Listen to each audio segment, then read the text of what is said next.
La entrevista de 1 a 3.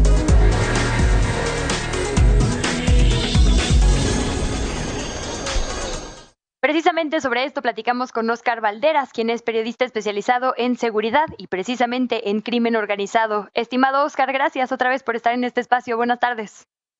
Hola Luisa, buenas tardes. Qué gusto estar en tu espacio. Muchísimas gracias a ti. Pues hay poca gente que tiene más contexto del crimen organizado que tú en este país y quisiera precisamente empezar por ahí. ¿Nos puedes recordar quién es este emblemático personaje del cártel de Sinaloa? ¿Por qué es tan importante el Güero Palma en la historia del narcotráfico en México? Bueno, el Güero Palma es un hombre originario de Sinaloa, es paisano del Chapo Guzmán y tiene una historia criminal muy similar a la del fundador del cártel de Sinaloa. También venía del campo, era un hombre de muy escasos recursos que comienza siendo un ladrón de autos y después empieza a crecer cuando se empieza a juntar con otros jóvenes que como él tenían mucho interés en crecer en la estructura del crimen organizado en Sinaloa. Se vuelve sicario y por su violencia con la que asesinaba, se vuelve jefe de sicarios, se vuelve también muy cercano al Chapo Guzmán. Los dos eran jóvenes tremendamente ambiciosos y empiezan a crecer de tal modo que fundan el cártel de Sinaloa. Y son una persona muy relevante porque la historia del Güero Palma está unida a la tragedia nacional. El Güero Palma, en su enfrentamiento con los hermanos Arellano Félix, en la disputa por las plazas del norte del país, tiene un episodio terrible. Su esposa es seducida por un hombre que se infiltra dentro de su familia, que era un sicario venezolano pagado por el cártel de los Arellano Félix, y en Venezuela su esposa es asesinada, es decapitada, la cabeza le es enviada al Güero Palma en una hielera, y para hacer todavía más terrible la historia, este sicario asesina a sus dos hijos pequeños, de 4 y 5 años, aventándolos de un puente con una caída de más de 150 metros. Y entonces el Güero Palma, en su enojo, en su dolor, casi enloquecido por este asesinato de su familia, busca venganza y lo hace del mismo modo que había sido contra él, es decir, atacando a los hijos y a los familiares de los contrarios. Y esta historia refleja la ruptura de una regla de oro en el narcotráfico, que era no meterse con familiares, no meterse con mujeres ni con niños, y cuando se quiebra esta regla de oro, pues este valor, que le llaman estos valores del crimen organizado, se pierden, y bueno, también eso explica gran parte de la violencia que vivimos ahora en México.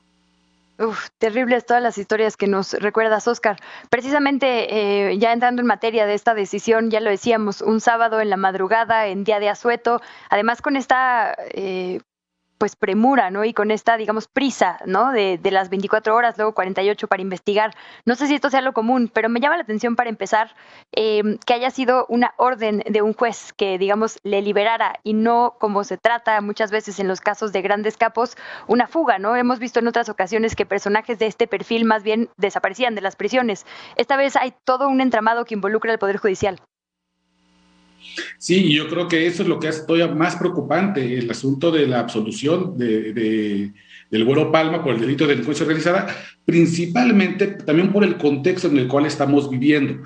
En política como en el crimen, Luisa, no hay coincidencias. En este momento, el mapa criminal en México se ha ido moviendo en los últimos meses, buscando fortalecer el liderazgo histórico del Mayo Zambada dentro del cártel de Sinaloa, porque el Mayo Zambada aparece como ese líder fundador con historia, con reputación y además con el dinero y con las conexiones suficientes para poder hacerle frente al cártel Jalisco Nueva Generación, que se ha convertido en el cártel hegemónico del país.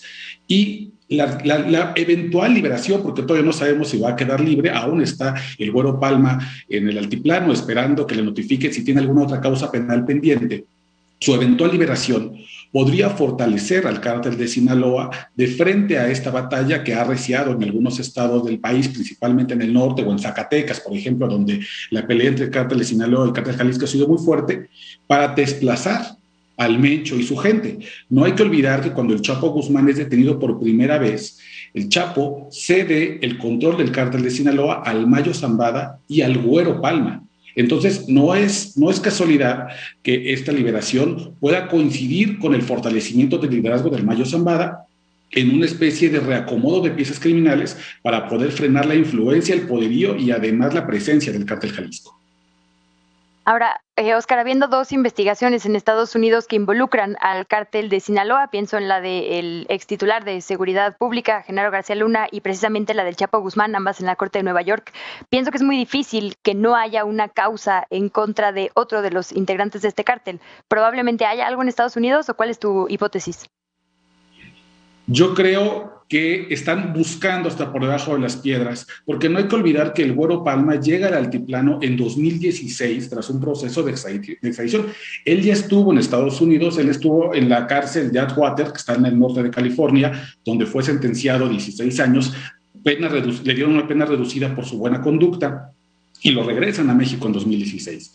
Eso me hace pensar que no tiene más procesos pendientes en Estados Unidos. Y seguramente está en este momento alguien muy nervioso en la Secretaría de Relaciones Exteriores tratando de buscar qué les pudo haber pasado por alto, qué proceso judicial podrían tener pendiente en Estados Unidos o qué tipo de información nueva ha surgido a raíz del juicio del Chapo Guzmán que podría hacer que el Güero Palma se mantuviera en prisión. Debo decirte que desde muy temprano he estado comentando con algunas de mis fuentes con las que suelo colaborar, gente muy cercana a la DEA, y me comentaban que ven con mucha preocupación que el Güero Palma pudiera quedar libre. Para muchos en Estados Unidos es la confirmación de una sospecha que vienen arrastrando desde hace mucho tiempo, y es que desde el gobierno podrían estar tratando de fortalecer al cártel de Sinaloa como una manera de mitigar o hacer una especie de Pax Narca. Esto es algo que se comenta en los círculos de la DEA. No hay que olvidar, Luisa, que la gente de la DEA está pues muy dolida, muy enojada con el gobierno del presidente porque se han visto acotados en sus investigaciones en territorio nacional, también por el caso del general Salvador Cienfuegos, y esto únicamente abona a un clima de poca confianza entre las agencias que finalmente pues, va a tener consecuencias en cómo se hace inteligencia criminal en México. Por último, Oscar, en este momento en el que se discute la posible necesidad, o al menos así lo argumentan algunas personas, de reformar al Poder Judicial, ¿cómo llega esto a cambiar o a integrarse a la discusión? Porque precisamente hay también una larga historia sobre presiones o contubernios que pueden surgir desde este poder con el crimen organizado, que es uno de los grandes pesares de nuestro país. ¿Crees que esto también de alguna manera cambie la discusión? Hablando de, pues en caso de que se detecten irregularidades, pues aquí claramente habría algo que analizar a fondo, ¿no? Digamos, puede ser uno de muchos casos. Yo creo que es una oportunidad para el presidente que haya surgido este tema porque le da la razón en el diagnóstico de que urge hacer una reforma profunda dentro del Poder Judicial.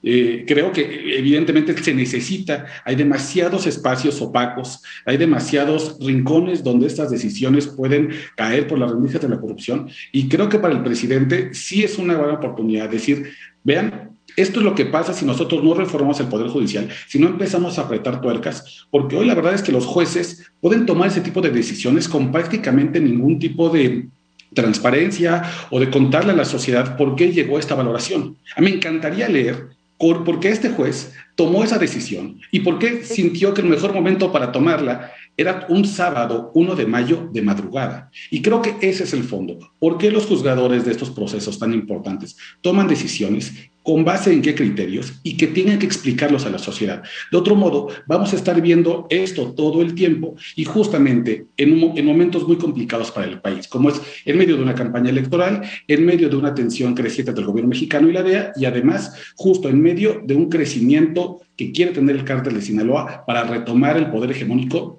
que alguna vez tuvo y que hoy tiene el cártel Jalisco Nueva Generación. Sí, no, y como dices, incluso si hubiera una justificación, digamos, que pueda considerarse válida, ¿no? Por el resto de las autoridades, dar 24 horas en un día de asueto, ¿no? Cuando todas las fiscalías evidentemente tienen las puertas cerradas, también suena complejo. Pero bueno, será parte del análisis que sin duda viene a continuación. Estimado Oscar, muchísimas gracias, como siempre, por tu tiempo, por compartirnos tu análisis. ¿Dónde te leemos? ¿Dónde te seguimos? Muchas gracias, Luisa. Pues sigamos la conversación en Twitter. Ahí estoy, @OscarValmen. Ahí nos seguimos leyendo. Por allá. Un fuerte abrazo y gracias, Oscar Valderas. Gracias, Luisa. Un abrazo. Otro de vuelta. Muchísimas gracias. Fue nuestro colega periodista Oscar Valderas Méndez. Vamos a una pausa. No se vaya. Tenemos todavía mucho